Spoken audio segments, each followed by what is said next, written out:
Hello! I have got a lot of books to show you for today's video, like a lot of books. I've moved the footstool from my chair in front of me so they're all elevated and precariously balanced, but today's video is going to be me showing you the book series I have actually finished. I feel like I spend a lot of time talking about the books I want to read, the books that have been on my TBR for ages, the books I've just bought, hauls, TBRs. Let's actually focus on some of the books I have actually read and finished, because when you complete a series, there's quite a pleasing moment that you're not having to dodge spoilers anymore. You know you've completed that series and you can pat yourself on the back, you can get involved in the conversation, but it's just satisfying to know you've bossed it and you've finished that series. So here's a bunch of book series I have actually somehow managed to finish. I'm pretty sure all the books I've picked are not going to be continued as series, but I could be completely wrong. Some of them I know are definitely closed off, but we just don't know what it's going to do in the future. So if we get more from these books, that's great, because I enjoyed all of these series. So I'm going to throw them at you now, but not literally, because that would hurt, because there's a lot of them. The first series we have got is the ACOTAR series, the A Court of Thorns and Roses series by Sarah J. Maas. This consists of A Court of Thorns and Roses, A Court of Mist and Fury, and A Court of Wings and Ruin. This series is chunky as it gets going. The first one is totally different from where the other three end up going down the route of, and I hear a lot of people do stop at the first book. Why am I holding these up when I don't need to? These are heavy. I don't need to do weightlifting. A lot of people I hear stop at the first book, but it just completely changes. I also think this is a series it's quite easy to hear spoilers for. You didn't know were spoilers until you start reading it and know who the characters are. My favourite of this series is the last one, A Court of Wings and Ruin, because there is an amazing epic magic battle scene at the end of this that I adore and think is absolutely fantastic. I love this series. It's fun, it's fairies, it's magic, it's seasonal courts, it's just brilliant. I think originally the first one is a Beauty and the Beast retelling, however they just stray from that quite a bit as we get more into the stories. But I absolutely love this series. It's just a guilty pleasure. Is it a guilty pleasure? I don't know if it's a guilty pleasure or just a normal pleasure. We shouldn't have guilty pleasures. It's just a pleasure. That sounds weird. It's a book series I enjoy reading. We might as well just hit up all the Sarah J. Maas books whilst we can, but the next series I finished is the Throne of Glass series. I am not going to pick up all these books because there's like 6 of them. Is there 6? 1, 2, 3, 4, 5, 6. There's 6 of them and then 2 side books. This series is big. It's a lot. There is a lot of characters. There's a lot going on. I didn't enjoy this series as much as I enjoyed the ACOTAR series, and I don't know why. I think the characters weren't as easy for me to connect with, maybe. I read Kingdom of Ash this year and just didn't love it as much as I thought I could. There was a lot in it that I enjoyed in terms of battle scenes and magic and heroics and empowerment. However, I think I lost it a little bit along the way because I waited so long to finish this series. But I am super pleased to say that I have finished this series, because this was daunting. Kingdom of Ash is like 800 pages, it's chunky. So to have actually finally finished it, I consider a win. Then I finished the Poppy War series. Now I haven't got the 3rd book, which is The Burning God, because it's not out yet, but I did very kindly get sent an arc through NetGalley and have finished this trilogy. This series is amazing. This is a 3-part series that starts with the Poppy War, then it goes on to the Dragon Republic, then it goes on to the Burning God, which is coming out in October, I want to say? This series, maybe it's November, I don't know. This series is just brilliant. It's all about, well, it's not all about, it starts about a girl called Rin who goes to like a military soldier training school that's very hard to get into, and she ends up unlocking some shamanic abilities, and then things go down. This is very epic, it's very dark, there is humour to it, but it's a very dry, slick humour which I enjoy. There's magical shamanic abilities of different types, like there's different gods that they can call on. There's this whole political feud going on. It's just, there's so much in it. There's friendship and loyalties as well. This isn't really a series about romance at all, it's much more about like the friendship side of relationships. Everything about it is brilliant. R.F. Kuang is such a fantastic writer. The way that she weaves this world, it's so clever, and you can see how much she's put into it, and I just love this series. The Poppy War is one of my favourite books, and out of this series, that Poppy wore is my favourite book in the series. I didn't tell you what my favourite book in the Throne of Glass series is because I can't remember. Next up is a duology that I read right at the start of my bookstagramming days, and I still hold them highly and they are still on my shelves now, so that must mean something. Although now I've picked them out, I can barely remember what they're about. But that is the Passenger duology by Alexandra Bracken. This consists of Passenger and Wayfarer. These are time-travelling, historical fiction, fantasy, romancy. It follows a main character who can dip in between time, and then there's a romance that goes alongside that, if I remember correctly. The things I do remember about this series is how epic and fun it was and how much I enjoyed going throughout different periods of history, because I like learning about history anyway, but this really opened a door for me to be able to learn a lot more about stuff I didn't already know about. So I always hold this series fondly, and maybe one day I would do a reread. Plus I love these covers. We've got a little ship in a bottle, and then we've got like a little terranium type glass jar thing with a tree in it.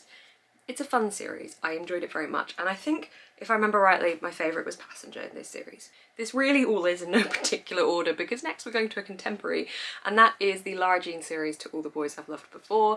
Does this series have a name that people need to start putting names on the front of the series if they have a whole collective name? This is by Jenny Han, and this follows Lara Jean as she sends off some letters by accident, or somebody else sends them off, to some boys that she once loved, and they were little love letters to them over the years that she's had crushes, and this is about the repercussions of those letters.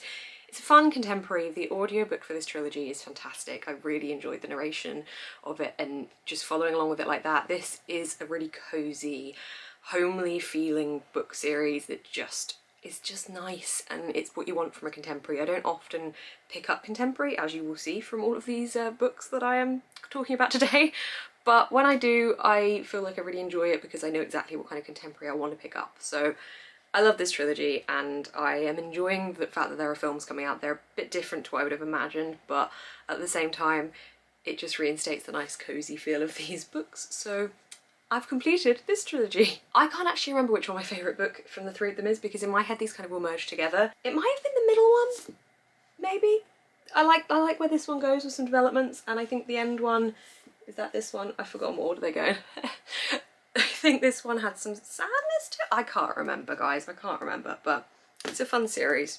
Check them out. This next series, the first book, means a hell of a lot to me because I got an arc for this when I was working at WATERSTONES, and I had just moved away from my hometown. I'd left university, I'd had a terrible job that I'd quit and then got a new one at WATERSTONES, and I'd just gone through a really bad breakup and I needed to escape. And then this book came along, and if you've read the series, you will know it is exactly what you need when you need to escape, because it's so fantastical. Anything can happen that it just completely takes you away from this crappy real world at the time I was living in. So that series is the Caraval series by Stephanie Garber. I adore this series for the very reasons that I just stated. This is a fantasy world in which a guy named Legend makes this amazing game called Caraval, and there are players and there are watchers, and this kind of just sweeps away two sisters into the story, as one of them is kind of missing within the game and the other one's trying to find her. And then the rest of the series takes on from there. I'm not going to tell you what the other books are about because I don't want to spoil it, but this has everything. It's got fantasy, it's got like Alice in Wonderland bizarreness, it's got romance, it's got family relationships, it's got friend relationships, it's got action, adventure, magic. It's just brilliant. I love this series so much. And by far my favourite in this series has got to be Caraval for what it did for me all those years ago, but we've also got Legendary and Finale, which is the final book in the trilogy. Love this series so much. Also, it's just really pretty, isn't it? Like, look at those spines. I really wish I got the special Fairy Loot edition of these when they were out. I don't know why I didn't, because they are stunning, but these ones are still really beautiful. This next series is another one that I am quite proud of myself for finishing, and that is the Historic Materials series by Philip Pullman. This is a series that is so much more than what you think it's going to be about. If you've watched the film for Historic Materials, The Northern Lights, The Golden Compass, so many different names, or you've seen the TV show, you will know roughly how this story goes. But it basically follows Lyra in a world parallel to our own, in which people have demons, which are like their soul in magical animal form. And just a lot of stuff is happening with people trying to separate demons from children, and there's a lot of stuff with dust God knows what dust is. There's religion, there's theology, there's baddies, there's goodies. This has the arcs of a brilliant adventure story, and that's exactly what it is. I really enjoyed this trilogy a lot. I think my favourite one... So hang on, well, we've got The Northern Lights, which is the first one. Then we've got The Subtle Knife, the second one. And the third one, The Amber Spyglass, which I think might be my favourite one because of the way it summarises everything up and it ends it all. However, some really sad stuff happens in this one as well, if I remember rightly. Again, I read this series back to back, so they all blur together for me. But I really enjoyed reading this series, and I'm enjoying following along with the TV series that the BBC are making at the moment. I was very lucky to be able to go to the premiere of that last year before lockdown happened, and it was so cool to get involved and see Philip Pullman from a slight distance and see all the cast and stuff and just get hyped into a world that books were turning into film, TV. I like it when we get to see that process happen rather than it's already happened, like seeing the books be adapted and being able to wait for the next one. It just makes more anticipation and hype for me. Does that make any sense? We're gonna go on to the next book now. This next one is the only one on this list. Well, no, it's not. It's one of the only ones on this list where I'm not entirely sure if the author has actually definitely said they've closed off this world, because you just don't know when it comes to Victoria Schwab. This is the Villains series, which is consistent of vicious and vengeful. At the moment it's a duology. I want to say it's staying as a duology. However, this is my favourite world of Victoria Schwab's, and I wanted to give this more because it's brilliant. I say I'm not sure whether Victoria Schwab's writing more because I've often thought she's closing off series and then she brings out more, or she says she's bringing out more, so I just don't know.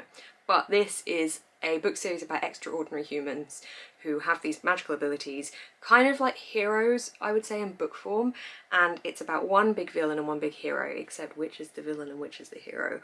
I adore this series for the characters. I love superhero ability kind of books or films or TV shows because I really like seeing the different types of abilities people have. I loved X-Men as a kid, for example, and these are just book form of everything I love in those kind of superhero-y type shows. So I really like this series, and this was definitely an easy duology to finish because it's just addictive and great and fun.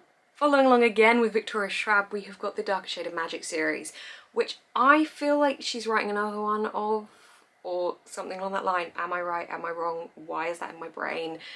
I feel like I see things for a second on the internet and then when they're months away, months ago I saw it, I just forget it. So this is a series about multiple different types of Londons in which different worlds take place. So there's like a really, really naff London that no one wants to go to. Then there's like our London, and then there's a magic-y London, and it follows a bunch of characters as they get swept up in the mess between the Londons. It's so hard to describe these without spoiling stuff because I've read them all. I don't want to say things that aren't in the first book, but I really, really love this series. This consists of a Darker Shade of Magic, which is the first one, Gathering of Shadows, and a Conjuring of Light. I think this one is my favourite. I tend to either go for the first or the last book in a series because the end one is really epic and the first one introduces everything. I just really love Victoria Schwab's writing. I really want to read this series again because I read this when it came out and I have no idea what year that was. Let's check. 2017, so I read this 3 years ago. I need to reread this series. I think the audiobooks are on Scribd, which is exciting because I don't think Victoria Schwab's audiobooks have been on Audible before, or I just haven't seen Victoria Schwab audiobooks, so I'm excited. But this one was my favourite, and that is the Darker Shade of Magic series. I realised I forgot to tell you what my favourite book was of the vengeful and vicious books for the Villain series. I think Vicious was my favourite because just introduction of the characters, character arcs starting and forming. Okay, this one again, I'm not sure if the author's actually finished the series, but we're going to throw it in there anyway. And that is the One of Us is Lying / One of Us is Next duology, trilogy possibly if she does more, from Karen M. McManus. This is a thriller series. I think it's the only thrillers on this list. But I read both of these last year at the end of the, I read them within a couple of months of each other. And these are just short, fun, well they're not fun. Can a thriller be? Thrillers are fun for the sense of you trying to figure it out and everything being really fast paced. They're not fun for the fact that people are dying, but do you get what I'm trying to say?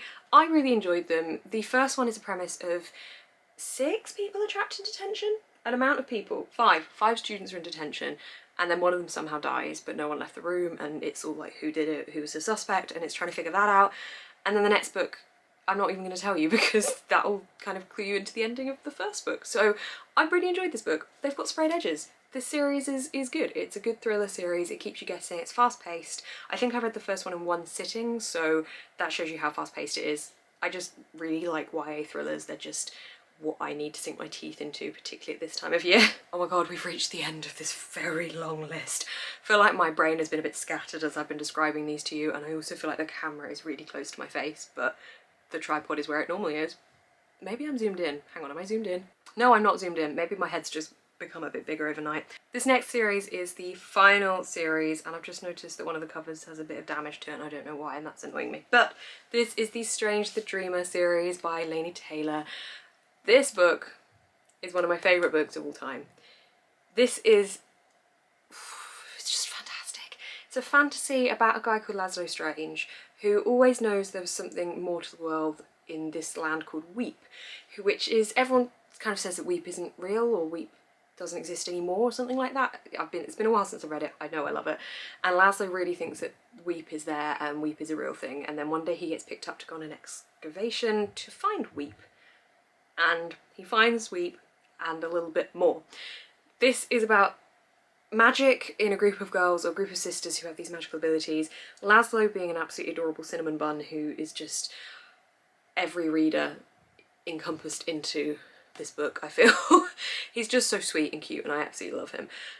But this is just a really great duology and I love it a lot, and I would love more from this world, but I don't think we're getting any more from this world. But it's just so good. I just love the premise of this book, and it's just so creatively brilliant and different to anything I've ever read. I've seen a lot of people say that it's too slow for them. I disagree. I think the pacing is brilliant, the world building is excellent, and I just love it. The first book is Strange the Dreamer, and then the second book is A Muse of Nightmares. These are both the sprayed edges editions, which I adore. My favourite is Strange the Dreamer because just first book love is brilliant. I adore it. This duology is fantastic. I'm really bad at this because I didn't tell you whether One of Us is Next or One of Us is Lying was my favourite from the one before. In this case, the second book wins for me, and it's One of Us is Next that I enjoyed the most. Okay, that is all of the books that I have finished, the series that I finished. I'm kind of tempted to say part one because when I move, I'm going to be getting loads of books out of the garage and putting more on my shelves, and I'm sure there's probably maybe some finished series there as well. I just have forgotten what's in the garage. It's going to be an exciting time of discovery. So I may do another one of these videos in the future if I find I've got enough in the garage to make a second list. This was quite a few books and I don't know how I'm going to take a thumbnail video for this image for this now, so wish me luck with that. But thank you guys so much for watching. Let me know what series you are very proud of finishing down below, because I think out of all of these, the one I felt that was the biggest achievement to finish was the Throne of Glass series, and also out of all of these, that was the series I enjoyed the least, but it was just such a big series that I just really wanted to finish it. Thank you guys so much for watching this video. You can give it a thumbs up if you liked watching, and as I said, you can comment down below, and if you want to see more of my face on your feed, you can hit subscribe. Thank you very much guys, keep smiling and stay positive.